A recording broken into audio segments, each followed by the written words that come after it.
Libia,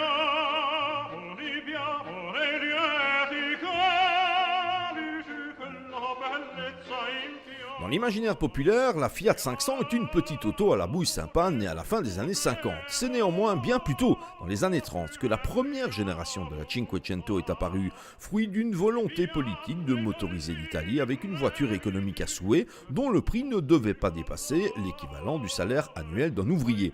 C'est un jeune ingénieur maison, Dante Giacosa, qui concrétisa le tout avec une présentation au Salon de Turin 1936 et l'apparition de nombreuses variantes dans la foulée.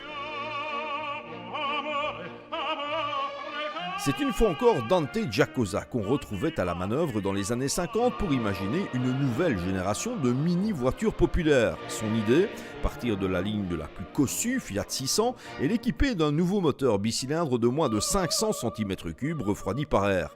C'est bien sûr à Turin que la belle fut présentée officiellement le 4 juillet 1957. Ses caractéristiques de base, une mécanique de 479 cm3, une puissance de 13 chevaux, une vitesse de pointe de 85 km/h et surtout, une bouille terriblement sympa.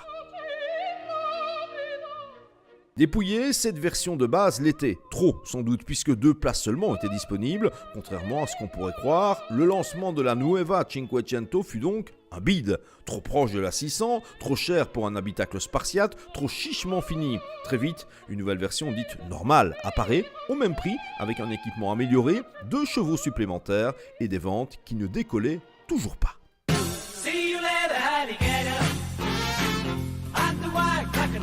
Il fallut en fait attendre l'arrivée de la Fiat 500D en 1960 pour que la sauce finisse par prendre. La puissance était désormais de 21 chevaux, les places arrière devenaient une réalité et le toit dépassait enfin le stade de la simple toile. En 1965, l'apparition de la 500F voyait les portières de la Fiat s'ouvrir dans un sens qui nous semble normal, ce qui n'était pas le cas auparavant, tandis que dans l'habitacle, le plastique faisait son apparition. Résultat, le phénomène était enfin en marche et la 500 devenait rapidement la reine des années 60, encore boostée par les ventes de la 500L pour luxe. Chrome sur les pare-chocs, nouveau logo, nouvelle teinte, nouveau volant, tableau de bord revu, nouvelle texture des sièges, compteur gradué jusqu'à 130 km/h, l'auto évoluait de façon sensible sans toutefois perdre sa bouille légendaire.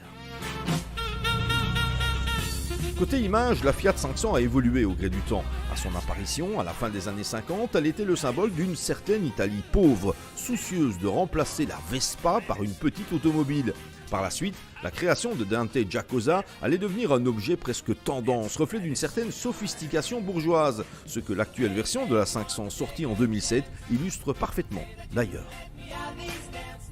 Pour le reste, être aujourd'hui l'heureux propriétaire d'une Nuova Cinquecento de 1969, année de notre modèle d'essai, c'est s'offrir une dose régulière de plaisir. Au-delà des émotions procurées au volant, c'est le regard des autres qui met de bonne humeur. On est clairement ici face à une automobile qui fait naître des sourires sur les visages.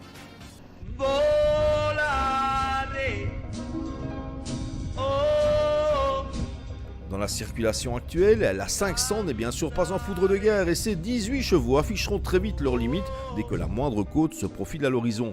De quoi sans doute énerver un peu certains utilisateurs de voitures modernes qui prennent néanmoins le temps d'admirer ce petit bijou avant d'écraser l'accélérateur.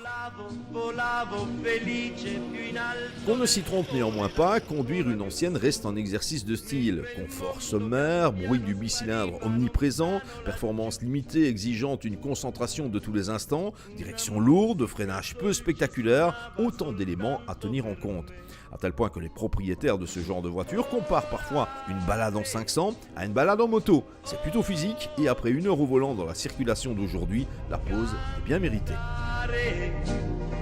Pour le reste, si la mécanique de votre 500 a été restaurée dans les règles de l'art, votre petite automobile ne vous donnera pas trop de fil à retordre. Certes, un petit réglage des soupapes s'impose après un certain temps, mais rien de bien spectaculaire ni compliqué.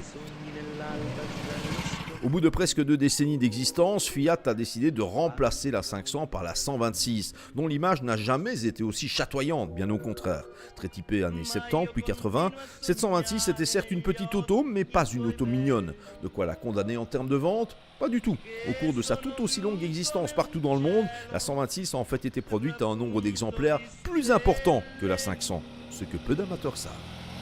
La Fiat 500 a été produite pendant 18 ans, entre 1957 et 1975. On en a construit quelques 4 250 000 exemplaires. Alors à titre de comparaison, la nouvelle 500 qu'on voit sur les routes depuis de nombreuses années maintenant, on a l'impression d'en voir partout. Eh bien, au mois de mai 2018, le chiffre de production était de 2 millions d'exemplaires. Vous l'avez compris, cette génération-ci reste un véritable phénomène de l'histoire de l'automobile.